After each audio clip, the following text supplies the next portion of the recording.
Hello, आज हम बात करने जा रहे हैं जजमेंट डिटॉक्स के बारे में। कैसे अपने जजमेंट्स को डिटॉक्स करना है और अपने ब्रेन को इतना फ्री रखना है कि प्यार करने के लिए उसमें जगह हो, इमोशनली कनेक्ट होने के लिए जगह हो। ये टॉपिक चुनने के पीछे एक इंपॉर्टेंट कारण मेरे खास दोस्त, मेरे मेंटर जिग्नेश पटेल। तो ये पूरा वीडियो मैं उन्हें डेडिकेट करने जा रहा हूँ क्योंकि उनकी वजह से आज मैं इस टॉपिक पे बात करने के लिए आगे आया हूँ।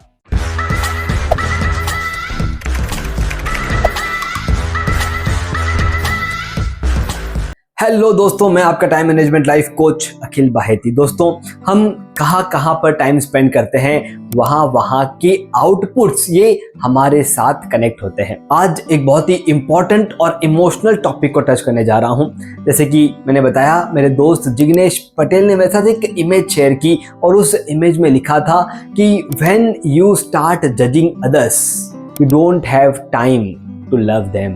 आप जैसे ही किसी को जज करना शुरू कर देते हैं, आपके पास उन्हें प्यार करने के लिए टाइम नहीं होता है। और being a time management coach, मेरी ड्यूटी है कि मैं इस टॉपिक को इलैबोरेट करूं और आपके सामने रखूं कि क्या होता है जब हम जजमेंट करते हैं, जजमेंट करने के रिजल्ट्स क्या हैं और किस तरह हमारा ब्रेन जो है वो उस जजमेंटल मोड में हमेशा ऑक्यूपाइड रहता है। एक बार अपने इस ब्रेन को समझने की कोशिश करते हैं। हमारा ब्रेन यानी एक स्टोरेज है जहाँ पर बहुत सारे थॉट्स, एक्सपीरियंसेस, हमारे खुद के लर्निंग्स, हमारे खुद के डिसीजंस, हमारे खुद के प्लानिंग्स, ये सब कुछ हम कहाँ पे स्टोर करते हैं, तो वो है हमारा ब्रेन, जहाँ पर हम सब कुछ स्टोर करके रख देते हैं। और जब जब जिसकी ज़रूरत होती है तब हम उसको वापस एक्सट्रैक्ट करते हैं और उसका इस्तेमाल करते हैं।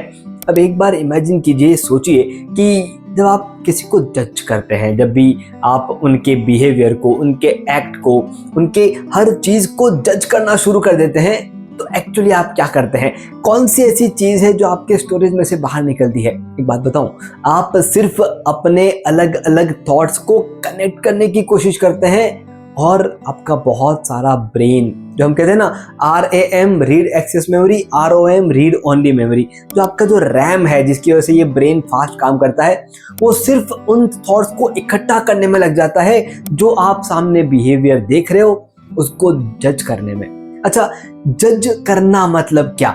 एक बार इसको भी समझ लेते हैं कि जब आप जज करते हो, इसका ये मतलब नहीं है कि आप कोई डिसीजन पे आ रहे हो। आप तर्क वितर्क कर रहे हो। क्या ये ऐसा ऑप्शन है, क्या वो ऐसा ऑप्शन है, क्या इस तरह से ऐसा सोच रहे हैं, मतलब कोई डिसीजन पे नहीं आ रहे हैं। आप सिर्फ तर्क वितर्क में अपने ब्रेन का इस्तेमाल कर रहे हैं कि इसके पीछे का एक्चुअल रीजन क्या होगा। दोस्तों, ये करना चाहिए, लेकिन कब? जब आपके कोई डिसीजन आपने लिए हैं और वो गलत चले गए हैं, तब आप अपने डिसीजन को जज कीजिए कि हमने क्या सोच के डिसीजन लिया था, इसमें क्या गलत आउटकम आया, कौन सा डिसीजन का पार्ट गलत हुआ जो अगली बार नहीं लेना है। अपने डिसीजन को जज करना हमेशा बेहतरीन है, लेकिन जब हम सामने वाले इंसान को जज करना शुरू कर देते हैं, तब जाकर के हमारा ब्रेन का बहुत सारा पावर कंज्यूम हो जाता है। सिर्फ उनके अच्छाई और बुराई, तर्क और वितर्क, और कोई डिसीजन नहीं आता। आपने इसके पहले जब भी किसी को जज किया है, उसके बारे में सोच के देखिए क्या आउटकम निकला, वहां पर क्या रीजन था किसी को जज करने के पीछे। सबसे पहला रीजन है, वो है इनसिक्योरिटी। हम ऐसे इंसान को जज करते हैं, वो एक ऐसे पोजीशन पर है या ऐसी जगह पर है जहां पर आपको पहुंचने का मन था, आपकी इच्छा थी कि वहां पर आप पहुंच जाओ। आप उनको जज करना शुरू करते हैं और उस जजमेंट में आप ये नहीं सोचते कि वो वहां पर अच्छा क्या कर रहे हैं, आप सिर्फ यही सोचते हैं कि वहां पर वो क्या ऐसी चीज गलत कर रहे हैं जो मुझे लोगों के सामने रखनी है या जो मुझे ऑब्जर्व करनी है। तो हम एक नेगेटिव जोन में अपने आप को ले जाते हैं। और दूसरा जजमेंट का रीजन है डर। आप उन इंसान को जज करते हो जिनसे आपको डर लगता है, चाहे वो आपसे बड़े हो, आपके बॉस हो, आपके मेंटोर हो, या जहां कहीं भी आप जुड़े हो वो आपसे एक कदम ऊपर है और वो आपके बारे में क्या सोच रहे हैं, वो आपके बारे में क्या राय बना रहे हैं, आपके एक्शंस को वो सही ले रहे हैं, वो गलत रह रहे हैं, इसलिए हम उनको जज करते हैं। इनसिक्योरिटी और डर, ये दो कारण अगर हम साइड में रख दें, इन दो कारण को छोड़ दें, तो किसी को जज करने के पीछे बहुत ज़्यादा हम नहीं सोचते हैं। बाकी जजमेंट जो है बहुत सिंपल छोटे मोटे चलते रहते हैं। ये 2 जजमेंट जो है वो बड़े लेवल पे चलते हैं। दोस्तों, जब भी हम जज करते हैं तब हम उनके तर्क वितर्क पर जाते हैं। आज हम एक ऐसे टेक्निक के ऊपर बात करेंगे जिससे आपके जजमेंटल प्रोसेस का डिटॉक्स हो जाएगा, और जैसे ही वो डिटॉक्स हो जाएगा आपके पास ब्रेन में वो स्पेस बचेगा जिससे आप जिन्हें इमोशनली कनेक्ट होना चाहते हैं, जिनके साथ आप प्यार भरा वक्त बिताना चाहते हैं, आप उनके साथ प्यार भरा वक्त बिताएं। एक सिंपल सा एग्जांपल लेते हैं। फैमिली में हमारे ही फैमिली में 2 भाई हैं और उन 2 भाइयों के बीच में एक जजमेंटल प्रोसेस चल रहा है। बड़ा भाई और छोटा भाई। छोटे भाई ने बड़े भाई के लिए कुछ सोचा कि उनको ऐसा करना चाहिए था, और बड़े भाई ने अपने हिसाब से जो उनको सही लगा वो वहां पर डिसीजन ले लिया। अब यहाँ पर तर्क वितर्क में छोटा भाई क्या कर रहा है, वो इनसिक्योरिटी की वजह से वो उनके उन सारे एक्शंस के अंदर के निगेटिव पार्ट को ढूंढ रहा है, और जहां जब मौका मिलता है वो उन निगेटिव पार्ट को फैमिली के सामने बातों में कह देते हैं कि यार देखो उन्होंने तो ऐसा किया था। दोस्तों, ये सारे प्रोसेस में वो निगेटिव पार्ट 20% रहता है, 80% पॉजिटिव रहता है, लेकिन क्योंकि हम ओनली 20% पे फोकस कर रहे हैं, हमारा पूरा ब्रेन वहां पर इन्वॉल्व हो जाता है। मैं यहाँ पर जो टेक्निक आपको सजेस्ट करने जा रहा हूँ उस टेक्निक का नाम है जजमेंटल ब्रिज।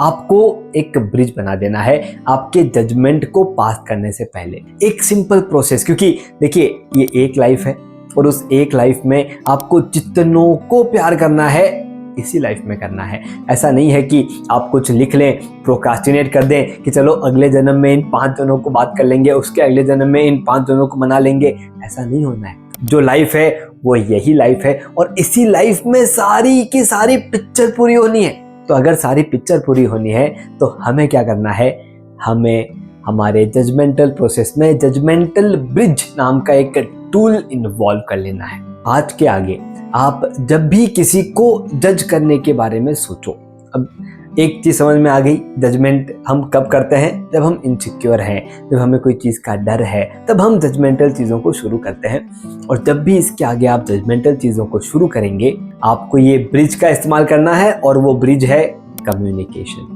आपको जो भी उनकी चीज ऐसी लगती है जो सही नहीं है, जो भी चीज आपको ऐसी लगती है कि यार ये ऐसा नहीं करना चाहिए था, उस चीज को आप सबके सामने नहीं, आप कम्युनिकेट करेंगे डायरेक्टली जाके उनके साथ अकेले में, कि ये ऐसा क्यों किया, ये ऐसा करने के पीछे का आपका मकसद क्या था। एक लाइफ और बहुत सारा प्यार बांटना है, और उस बहुत सारे प्यार को बांटने के लिए जजमेंटल ब्रिज की जरूरत है। आप जजमेंटल ब्रिज क्रिएट कीजिए, कम्युनिकेशन प्रोसेस शुरू कीजिए। जैसे ही आपके सामने कोई एक ऐसी चीज आए जहां पर आप कोई जजमेंट पास करने वाले हैं, एक बार पूछिए जरूर कि ये जो भी आपने किया, जो भी आपका डिसीजन था, जो भी आउटकम था, जो भी आपके एक्शंस थे, उसके पीछे आपका थॉट प्रोसेस क्या है। अकेले में पूछिए।